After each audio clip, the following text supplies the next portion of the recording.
Hey there, happy Friday. Boy, do I have to eat my Wheaties tonight because we have an interesting forecast. And while I'm a meteorologist, I usually have some help from computer programs.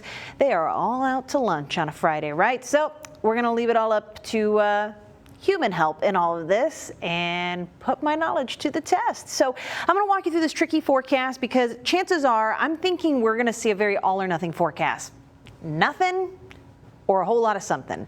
And I'll walk you through both scenarios so you can make the best out of your Friday and Saturday plans. But right now, just a dreary view here from our camera on Setsa Island looking over the Laguna Madre and a whole lot of humidity out there. It's making things feel extra hot, very summer-like. That is going to be a familiar feeling even as we come back from the weekend.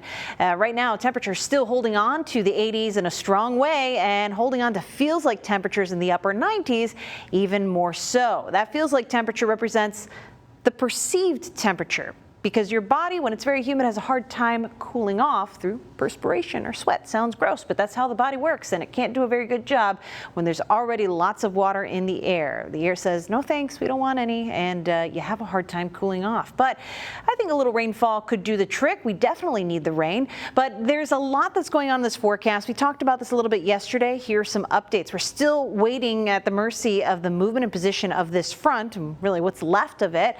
Upper level timing. We need some help from upstairs in the atmosphere, and exactly when and where that happens will be a huge factor in this.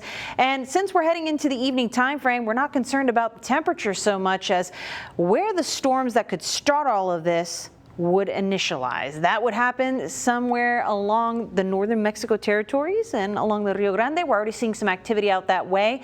Is it a bit farther south? All these storms could move through the valley and miss the coastal bend entirely. So there's a lot in play. Here's a look at the big weather picture and what's going on.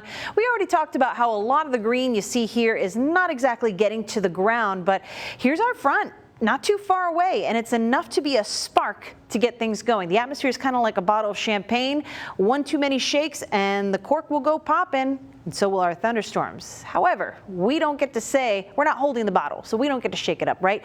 Here's the scenario that I see coming to fruition, 1 or 2. Let's talk about 1. This is the big nothing burger. No storms here, just a few showers as we head on to Saturday, and that timing would be a little later, probably mid-morning on Saturday. Not a whole lot of impact to your plans. Now scenario 2, the one that we have to be careful for, where we could see some severe weather. That would bring a few severe storms to the coastal bend. The timing would be overnight, so I think after midnight, but before sunrise when most folks are asleep. Not ideal, right? And those showers, if they do materialize and we see the storms, this rainfall activity would likely wrap up a lot sooner on Saturday. And if you had outdoor plans with mom on Saturday, that could salvage all of that. But either way, the Storm Prediction Center has us under a marginal risk of severe weather. That's a 1 out of 5 shown here in the darker shade of green, both today and on Saturday. So what this means is any storms that get firing up could bring us strong winds in excess of 60 miles per hour, hail that's an inch in diameter or maybe a little bigger.